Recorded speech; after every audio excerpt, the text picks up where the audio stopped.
University, fourth year engineering student. And it's a coincidence that my last contestant and I do have the same topic, and it's about loneliness. And so we have a different context, but I'd like to minimize the things. So I will begin this session by asking each of you a simple question. Simple question. Have you ever in your life felt lonely? Have you ever?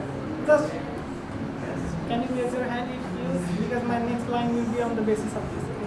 Okay. Yes. So almost everyone, each of every person is feeling lonely in their life.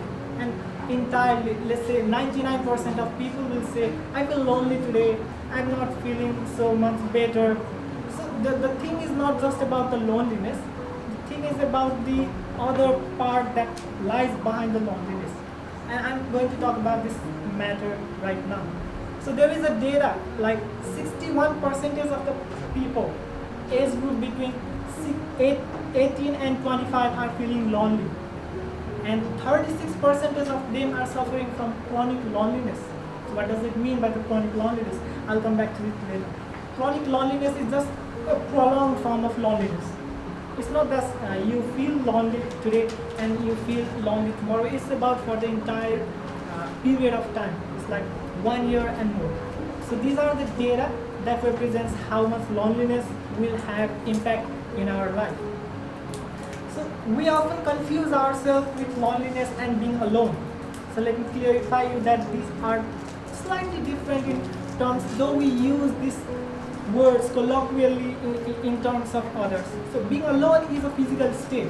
You might be alone, but you can be happy as well. For example, you might be sitting in your room, you are alone, the physical state, but you are not lonely at that time. You might be sitting with your friends, you are not alone, but you might have the feeling of loneliness. So loneliness is an abstract concept. It's an emotion, it's an illusion that is running in your brain. So that is how we differentiate between loneliness and alone. And here is one figure which I have drawn at the very beginning of this session. Let's see, these are friends, okay? A, B, and K. For the sake of argument, we'll take Mr. A, Mr. B, and Mr. K. They are the best friends. They are the bestest of the best friend, if I may say so. So they used to hang out with each other, they used to go to party together, and they used to do all the things that our friends, our families, all the gatherings together. One day what happened is A and B decided to meet K. So Mr. K is not responding to your calls, neither he is responding any of the messages. So what happens, they went into his house, and to their surprise, Mr. K had committed suicide. It's out of no context. These people were totally shocked. They don't know why Mr. K had gone. Because it's like it was just yesterday that he was with us. And now today he's gone. Numerous questions flooded into their mind. Why? How? They began to quarrel with each other. The reason why I'm portraying this thing is Mr. K might be within this periphery with A and B. But what actually A and B could not see is the Mr. K that lies outside of this periphery, which is being the state of loneliness. That is the purpose of my drawing. So he is not alone here. He is inside a boundary of Mr. A and B. He is hanging out with his friends. He is doing all these things. But A and B does not know the K that lies outside of this comfort zone. And this is how deadly loneliness can be. It might encounter a serious fatigue or suicide, depression, anxiety, all these things one can imagine. So there is,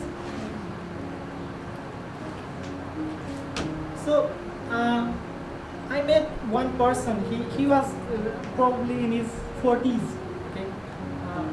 He had a pretty successful career, he had his wife, beautiful children, loving family, a decent salary, you might say.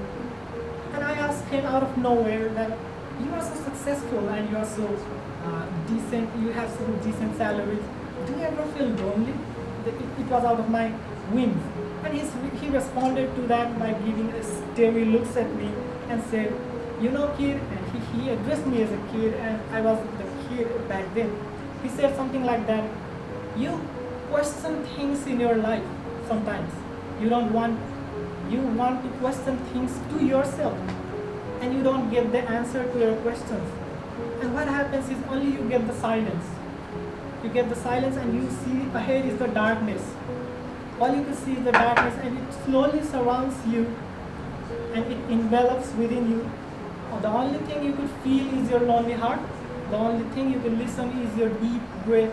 The only thing you could feel is the gravity that pulls you inside a thing, and that is called the void, the meaninglessness. That is what lonely feeling is. He concluded with this remark, and he got up and he went back to his car and to his work. So at that moment, I didn't realize how deep and profound that meaning was. But as I begin to grow, as I begin to realize that things are not quite simple. Loneliness is not just a bare thing. It is not just a trivial thing, as we have always imagined, and as we have seen in social media, and it is being circulated throughout the internet. So it is a deep, profound, and serious thing that needs to be discussed. So what are the causes for loneliness? So there are medical experts who say that loneliness can be derived from few of the things, and I'd like to summarize this in points. One, it could be due to the lack of social interaction. If you are not in the society, then you feel ostracized and you feel alone. Not alone, but lonely. That is what it meant. The next one is mental illness. When you are mentally ill, then it might encounter loneliness. Is that so? And the next point I like to mention is lack of work-life balance. It is obvious that if you don't have a proper work-life balance, then you might feel lonely.